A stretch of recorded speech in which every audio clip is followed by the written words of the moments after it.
ನ್ಯೂಸ್ಗೆ ಸ್ವಾಗತ. ನಾನು ಅಖಿಲೇಶ್ ದಬ್ಬೆಕಟ್ಟೆ. ಇಂದು ಬಿಜೆಪಿ ಜೆಡಿಎಸ್ ಸುದ್ದಿಗೋಷ್ಠಿ ವೇಳೆ ಕೇಂದ್ರ ಸಚಿವ ಎಚ್.ಡಿ. ಕುಮಾರಸ್ವಾಮಿಯ ಮೂಗಿನಲ್ಲಿ ರಕ್ತಸ್ರಾವವಾಗಿದೆ. ಸುದ್ದಿಗೋಷ್ಠಿಯಲ್ಲಿ ಎಚ್.ಡಿ.ಕೆ ಮಾತನಾಡುತ್ತಿದ್ದಾಗ ಇದ್ದಕ್ಕಿದ್ದಂತೆ ಮೂಗಿನಲ್ಲಿ ನಿರಂತರ ರಕ್ತಸ್ರಾವವಾಗಿದೆ. ಸುದ್ದಿಗೋಷ್ಠಿಯಲ್ಲಿ ಎಚ್.ಡಿ.ಕೆ ಮಾತನಾಡುತ್ತಿದ್ದಾಗ ಇದ್ದಕ್ಕಿದ್ದಂತೆ ಮೂಗಿನಲ್ಲಿ ನಿರಂತರ ರಕ್ತಸ್ರಾವವಾಗಿದೆ. ಪಕ್ಕದಲ್ಲೇ ಇದ್ದ ಪುತ್ರ ನಿಖಿಲ್ ಕುಮಾರಸ್ವಾಮಿ ತಕ್ಷಣ ಕರೆದೊಯ್ದು ಖಾಸಗಿ ಆಸ್ಪತ್ರೆಗೆ ದಾಖಲಿಸಿದ್ದಾರೆ. ಇಂದು ಬೆಂಗಳೂರಿನ ಖಾಸಗಿ ಹೋಟೆಲ್ನಲ್ಲಿ ಬಿಜೆಪಿ ಜೆಡಿಎಸ್ ನಾಯಕರ ಸಭೆ ನಡೆಯಿತು. ರಾಜ್ಯ ಸರ್ಕಾರದ ಅಕ್ರಮ ವಿರುದ್ಧ ಹೋರಾಟದ ಬಗ್ಗೆ ನಡೆದಂತಹ ಸಭೆಯಲ್ಲಿ ಕೇಂದ್ರ ಸಚಿವ ಎಚ್.ಡಿ. ಕುಮಾರಸ್ವಾಮಿ ಕೂಡ ಭಾಗಿಯಾಗಿದ್ರು. ಸಭೆ ಬಳಿಕ ಸುದ್ದಿಗೋಷ್ಠಿಯಲ್ಲಿ ಮಾತನಾಡಲು ಪ್ರಾರಂಭಿಸಿದಾಗ ಅವರ ಮೂಗಿನಲ್ಲಿ ರಕ್ತಸ್ರಾವ ಆಗುವುದಕ್ಕೆ ಶುರುವಾಯಿತು. ಕೂಡಲೇ ಸುದ್ದಿಗೋಷ್ಠಿಯಲ್ಲಿ ಮೊಟಕುಗೊಳಿಸಿದ ಅವರು ಅಲ್ಲಿಂದ ಆಸ್ಪತ್ರೆಗೆ ತೆರಳಿದ್ದಾರೆ.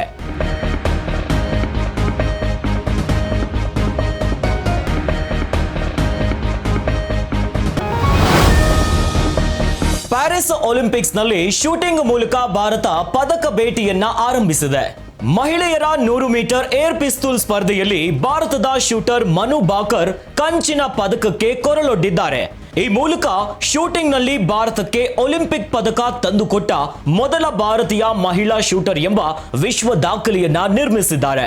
ಶೂಟಿಂಗ್ ಮೂಲಕ ಪದಕದ ಖಾತೆ ತೆರೆದ ಭಾರತ 100 ಮೀಟರ್ ಏರ್ ಪಿಸ್ತೂಲ್ನಲ್ಲಿ ಮನು ಭಾಕರ್ 221.7 ಅಂಕಗಳೊಂದಿಗೆ 3ನೇ ಸ್ಥಾನವನ್ನ ಪಡೆದಿದ್ದು ಕಂಚಿನ ಪದಕವನ್ನ ಗೆದ್ದಿದ್ದಾರೆ. ಇನ್ನು ದಕ್ಷಿಣ ಕೊರಿಯಾದ ವೈಜೆವೋ 243.2 ಅಂಕಗಳೊಂದಿಗೆ ಚಿನ್ನದ ಪದಕಕ್ಕೆ ಮುತ್ತಿಟ್ಟಿದ್ದಾರೆ. ದಕ್ಷಿಣ ಕೊರಿಯಾದ ವೈಜೆ ಕಿಮ್ 241.3 ಅಂಕಗಳೊಂದಿಗೆ ಬೆಳ್ಳಿ ಪದಕವನ್ನ ಗೆದ್ದಿದ್ದಾರೆ.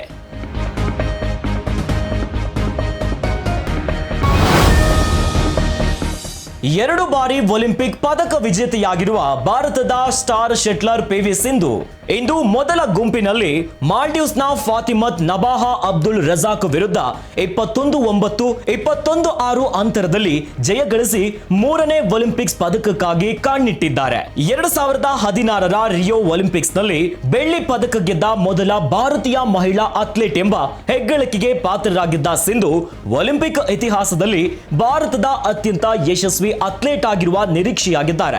ಸಿಂಧು ತಮ್ಮ 2ನೇ ಗುಂಪಿನ ಎಂ ಪಂದ್ಯದಲ್ಲಿ ಜುಲೈ 31ರಂದು ಎಸ್ಟೋನಿಯಾದ ಕ್ರಿಸ್ಟಿನ್ ಕೂಬಾ ಅವರನ್ನ ಎದುರಿಸಲಿದ್ದಾರೆ.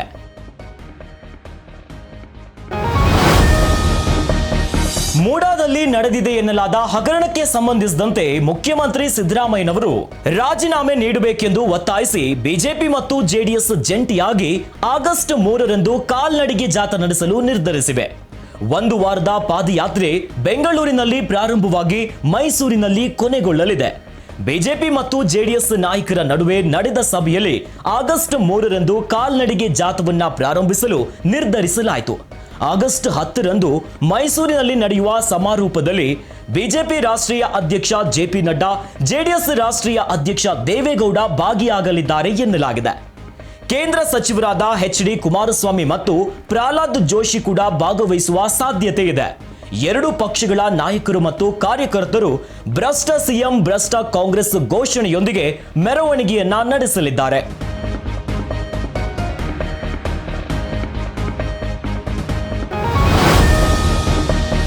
ಕೇಂದ್ರ ಸರ್ಕಾರ ಈ ಬಾರಿಯ ಬಜೆಟ್ನಲ್ಲಿ ಕರ್ನಾಟಕಕ್ಕೆ ಖಾಲಿ ಚೊಂಬು ನೀಡಿದೆಯಂತ ಆರೋಪ ಮಾಡಿದ ಕಾಂಗ್ರೆಸ್ಗೆ ವಿತ್ತ ಸಚಿವೆ ನಿರ್ಮಲಾ ಸೀತಾರಾಮನ್ ತಿರುಗೇಟನ್ನ ಕೊಟ್ಟಿದ್ದಾರೆ.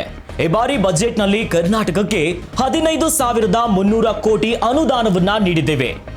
ಯುಪಿಎ ಸರ್ಕಾರ ಇದ್ದಾಗ ರಾಜ್ಯಕ್ಕೆ 81,791 ಕೋಟಿ ರೂಪಾಯಿಯನ್ನ ನೀಡಿತ್ತು. ಆದರೆ 2014ರಿಂದ ಇಲ್ಲಿಯವರೆಗೆ ಎನ್ಡಿಎ ಸರ್ಕಾರ 2,95,818 ಕೋಟಿ ರೂಪಾಯಿ ನೀಡಿದೆ. ಕಳೆದ 10 ವರ್ಷದಲ್ಲಿ 2,36,955 ಕೋಟಿ ತೆರಿಗೆ ಹಂಚಿಕೆಯಾಗಿದೆ ಎಂದರು. ಬೆಂಗಳೂರಿನ ಬಿಜೆಪಿ ಕಚೇರಿಯಲ್ಲಿ ಸುದ್ದಿಗೋಷ್ಠಿ ನಡೆಸಿ ಮಾತನಾಡಿದ ನಿರ್ಮಲಾ ಸೀತಾರಾಮನ್, ಬಜೆಟ್ನಲ್ಲಿ ಸ್ಟಾರ್ಟ್ಅಪ್ಗಳಿಗೆ ಹೆಚ್ಚಿನ ಒತ್ತನ್ನ ನೀಡಿದ್ದೇವೆ. ಯುವಕರಿಗೆ 3 ಯೋಜನೆಯನ್ನ ತಂದಿದ್ದೇವೆ. ಎಂಎಸ್ಎಂಇಗಳ ಸಮಸ್ಯೆಯನ್ನ ಬಗೆಹರಿಸಲು ಬಜೆಟ್ನಲ್ಲಿ ಉತ್ತರವನ್ನ ನೀಡಿದ್ದೇವೆ. ಇನ್ನು ಬಾಹ್ಯಾಕಾಶ ವಲಯಕ್ಕೆ ಕೊಡುಗೆಯನ್ನ ನೀಡಿದ್ದೇವೆ. ಬೆಂಗಳೂರಿನ ಪೀಣ್ಯದಲ್ಲಿ ಸಣ್ಣ ಕೈಗಾರಿಕೆಗಳಿವೆ. ಇನ್ನು ಕೃಷಿ ವಲಯದ ವಿಸ್ತರಣೆಗೆ ಕೊಡುಗೆ ಇದೆ. ಕಲಬುರಗಿಯಲ್ಲಿ ಪಿಎಂ ಮಿತ್ರ ಪಾರ್ಕ್ ನಿರ್ಮಾಣವಾಗಲಿದೆ. ರೈಲ್ವೆ ವಲಯಕ್ಕೂ ಈ ಬಜೆಟ್ನಲ್ಲಿ 7,559 ಕೋಟಿ ಅನುದಾನವನ್ನ ಕೊಟ್ಟಿದ್ದೇವೆ. ಇನ್ನು 47,016 ಕೋಟಿ ಮೊತ್ತದ 31 ಯೋಜನೆಯ ರೈಲ್ವೆ ಕಾಮಗಾರಿ ನಡೆಯುತ್ತಿವೆ. ಐಐಟಿ ಧಾರವಾಡ ತುಮಕೂರಿನಲ್ಲಿ ಮೊದಲ ಕೈಗಾರಿಕಾ ಕಾರಿಡಾರ್ ಪಾರ್ಕ್ 7 ಸ್ಮಾರ್ಟ್ ಸಿಟಿ ನಿರ್ಮಾಣವಾಗುತ್ತಿವೆ ಎಂದು ಮಾಹಿತಿಯನ್ನ ನೀಡಿದರು. ಕರ್ನಾಟಕ ಸರ್ಕಾರ ಎಲ್ಲದರಲ್ಲೂ ತೆರಿಗೆಯನ್ನ ಹೆಚ್ಚಿಸಿದೆ. ಕಂಪನಿಗಳು ಹೊರ ರಾಜ್ಯಕ್ಕೆ ಹೋಗುತ್ತಿವೆ. ಹೂಡಿಕೆ ಮಾಡಲು ಕಂಪನಿಗಳು ಮುಂದೆ ಬರ್ತಿಲ್ಲ. ಇನ್ನು SC/ST ಹಣ ಬೇರೆ ಯೋಜನೆಗೆ ಬಳಕೆಯಾಗಿದೆ. ವಾಲ್ಮೀಕಿ ಹಣವನ್ನ ಚುನಾವಣೆ ಪ್ರಚಾರಕ್ಕೆ ಬಳಸಿದ್ದಾರೆ. ನಾಟಕ ನೌಟಂಕಿ ಬಿಟ್ಟು ಬಿಡಿ ಎಂದು ನಿರ್ಮಲಾ ಸೀತಾರಾಮ್ ವಾಗ್ದಾಳಿಯನ್ನ ಮಾಡಿದ್ದಾರೆ.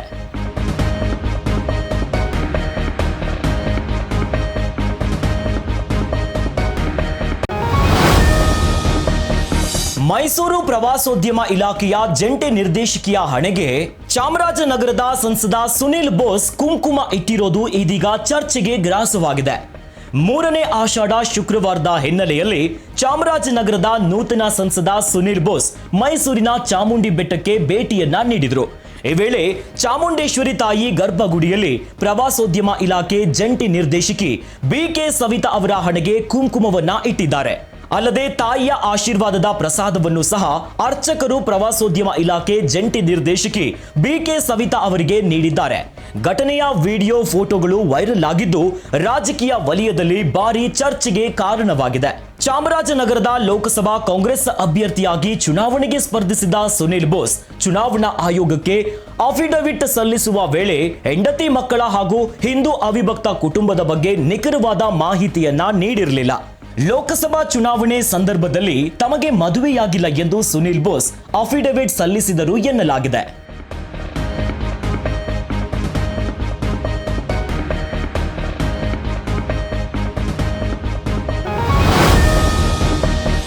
ರೇಣುಕಾಸ್ವಾಮಿಯ ಕೊಲೆ ಕೇಸಲ್ಲಿ ನಟ ದರ್ಶನ್ ಜೈಲು ಪಾಲಾಗಿದ್ದಾರೆ.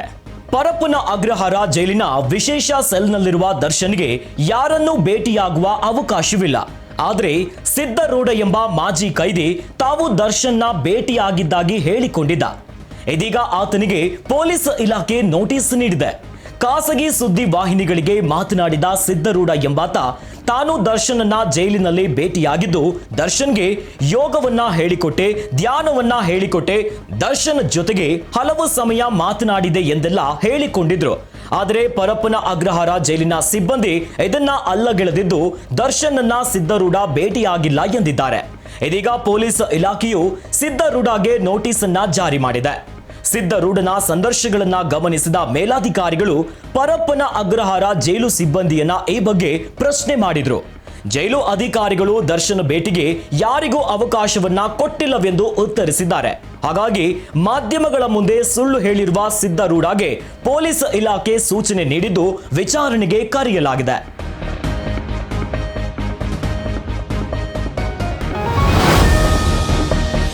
ಮೇಘಾಲಯದ ನೂತನ ರಾಜ್ಯಪಾಲರಾಗಿ ಕನ್ನಡಿಗ ಮಾಜಿ ಸಂಸದ CH ವಿಜಯಶಂಕರ್ ನೇಮಕವಾಗಿದ್ದಾರೆ. ಬಿಜೆಪಿಯಿಂದ 2 ಬಾರಿ ಮೈಸೂರು ಸಂಸದರಾಗಿದ್ದ ಕರ್ನಾಟಕದ ಮಾಜಿ ಸಚಿವರು ಆದ CH ವಿಜಯಶಂಕರ್ ಅವರನ್ನ ಮೇಘಾಲಯ ರಾಜ್ಯದ ರಾಜ್ಯಪಾಲರಾಗಿ ನೇಮಕ ಮಾಡಿ ರಾಷ್ಟ್ರಪತಿ ದ್ರೌಪದಿ ಮುರ್ಮು ಅವರು ಆದೇಶವನ್ನ ಹೊರಡಿಸಿದ್ದಾರೆ. ಕುರುಬ ಸಮುದಾಯದ ನಾಯಕ ವಿಜಯಶಂಕರ್ ಅವರು 1998 ಮತ್ತು 2004ರ ಲೋಕಸಭಾ ಚುನಾವಣೆಯಲ್ಲಿ ಕಾಂಗ್ರೆಸ್ ಭದ್ರಕೋಟೆಯಾಗಿದ್ದ ಮೈಸೂರು ಕೊಡಗು ಕ್ಷೇತ್ರದಲ್ಲಿ ಬಿಜೆಪಿ ಕಾಲಿಡಲು ಸಹಾಯವನ್ನ ಮಾಡಿದರು.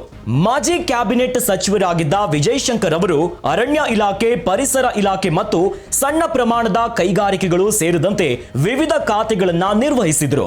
ಕರ್ನಾಟಕ ವಿಧಾನ ಪರಿಷತ್ನ ಸದಸ್ಯರೂ ಆಗಿದ್ರು. ರಾಜಕೀಯದಲ್ಲಿ ವಿಜಯಶಂಕರ್ ಅವರ ಅನುಭವ ಮತ್ತು ಹಿರಿತನ ಕಾರಣದಿಂದ ನಿಷ್ಠಾವಂತ ಬಿಜೆಪಿ ನಾಯಕನಿಗೆ ಪ್ರಧಾನಿ ಮೋದಿ ಬಂಪರ್ ಗಿಫ್ಟ್ ಅನ್ನ ಕೊಟ್ಟಿದ್ದಾರೆ ಎನ್ನಲಾಗಿದೆ.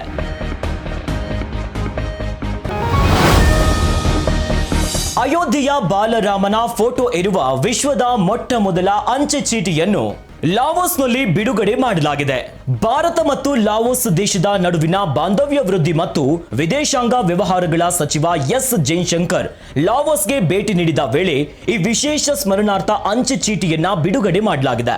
ರಾಮಲಲ್ಲಾ ಸ್ಟ್ಯಾಂಪ್ ಜೊತೆಗೆ ಲಾವೋಸ್ನ ಪುರಾತನ ರಾಜಧಾನಿ ಲುವಾಂಗಾ ಪ್ರಭಾಂಗ್ನ ಭಗವಾನ್ ಬುದ್ಧನ ಚಿತ್ರ ಹೊಂದಿರುವ ಅಂಚೆ ಚೀಟಿಯನ್ನ ಬಿಡುಗಡೆ ಮಾಡಲಾಗಿದೆ.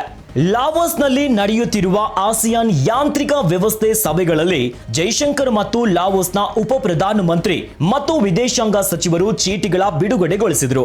ಅಂಚೆ ಚೀಟಿಗಳು ಎರಡೂ ದೇಶಗಳ ನಡುವೆ ರಾಮಾಯಣ ಮತ್ತು ಬುದ್ಧ ಧರ್ಮದ ಸಾಂಸ್ಕೃತಿಕ ಪರಂಪರೆ ಹಂಚಿಕೆಯನ್ನ ಬಿಂಬಿಸುತ್ತಿದೆ ಎಂದು ಉಭಯ ನಾಯಕರು ಹೇಳಿದ್ದಾರೆ.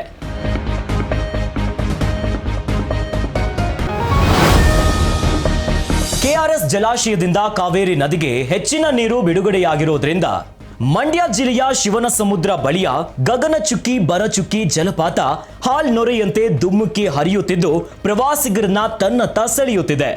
ಮಳೆಯನ್ನು ಕೂಡ ಲೆಕ್ಕಿಸದೆ ಜಲಪಾತದ ರುದ್ರ ರಮಣೀಯ ದೃಶ್ಯವನ್ನ ಕಣ್ತುಂಬಿಕೊಳ್ಳಲು ಸಾವಿರಾರು ಪ್ರವಾಸಿಗರು ಭೇಟಿ ನೀಡುತ್ತಿದ್ದು ನೂರಾರು ಅಡಿ ಎತ್ತರದಿಂದ ದುಮ್ಮುಕ್ಕುವ ನೀರನ್ನು ನೋಡಿ ರೋಮಾಂಚನಗೊಳ್ಳುತ್ತಿದ್ದಾರೆ. ಇವಿಷ್ಟು ಈ ಹೊತ್ತಿನ ಟಾಪ್ 10 ನ್ಯೂಸ್. ಇನ್ನಷ್ಟು ಸುದ್ದಿಗಳಿಗಾಗಿ ನೋಡ್ತಾ ಇರಿ ಗ್ಯಾರಂಟಿ ನ್ಯೂಸ್.